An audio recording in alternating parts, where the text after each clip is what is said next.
Hi, I'm Joseph Hoffman, and today I'll be showing you some finger independence exercises that you can do without the piano. Are you ready? Let's get started. For these exercises, all you need is your own lap and your fingers. First, sit in a comfortable position with a tall back and relaxed shoulders. Let your hand rest on one leg with a good relaxed hand posture. Your fingers are floppy with a natural curve. Your arm, wrist, and the back of your hand are level but flexible. Now, with each finger one at a time, give 2 little quick pulses. You don't even have to lift your fingers. You're just giving a little pulse into your leg. 1, 2, then finger 2, 1, 2, finger 3, 1, 2, finger 4, 1, 2, finger 5, 1, 2. Remember, to play a key on the piano, you barely need to move. The key only needs to go down a tiny bit, and so we're just training to make little, small, independent motions.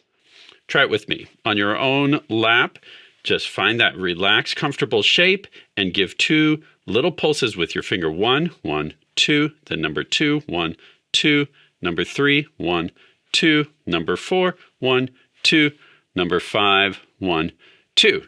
Let's try it with your left hand now, starting with finger 1, 1, 2, finger 2, 1, 2, finger 3, 1, 2, finger 4, 1, 2, finger 5, 1, 2.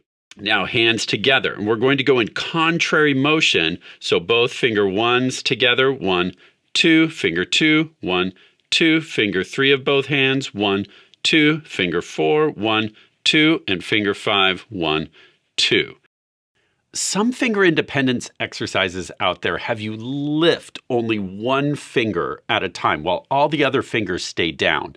But I don't recommend those because you almost never need to move the fingers that way in actual piano playing. And I find that those kind of exercises can create a lot of unnecessary tension.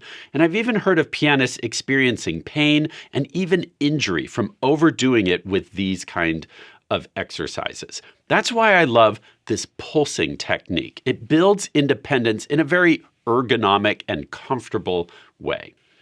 Now, let's make this a little more challenging. Instead of pulsing your fingers in order from 1 to 5, let's go 1, skip up to 3, step down to 2, skip up to 4, step down to 3, skip up to 5. Then reverse it, 5, 3, 4, 2, 1. And we'll just do one pulse. Try it with me now. We'll go 1, 3, 2, 4, 3, 5, then reverse. 5, 3, 4, 2, 3, 1.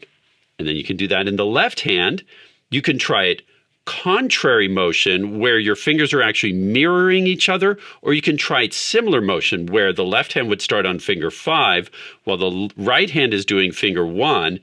That's similar motion. Try it both ways, both contrary and similar. And now for the most challenging one. For this one, let your fingers float just barely above your leg. This time we're going to touch 2 fingers at a time. The other fingers will just float in the air as relaxed as you can make them. We're going to start with fingers 1 and 3 touching, and then 2, 4 touch, then 3, 5, and then come back down, 2, 4, 1, 3. So we're touching 2 at a time, 1, 3, 2, 4, 3, 5, 2, 4, 1, 3. Boom, boom, boom. This is to prepare being able to play in thirds on the piano. It's an advanced skill, and you can go back and forth just 1, 3, 2, 4, 1, 3, 2, 4, then 5, 3, 2, 4, 5, 3, 2, 4. Boom, boom, boom, boom. Then try it in your left hand. 1, 3, 2, 4, and then 3, 5. 2, 4, 1, 3. So you're touching 2 fingers at a time, alternating in this pattern. Then if you want, you can try that one hands together, and then you can go for speed. Boom, boom, boom, boom, boom, boom, boom, boom, boom. Back and forth, just 1, 3, 2, 4, 1, 3, 2, 4, 5, 3, 2, 4, and then work on staying relaxed. You always want a good, relaxed hand position as you do this, so you're not creating tension, you're creating flexibility and independence. So now you know some finger exercises you can do to develop your finger independence even when you're not at the piano. Happy practicing, and thanks for watching.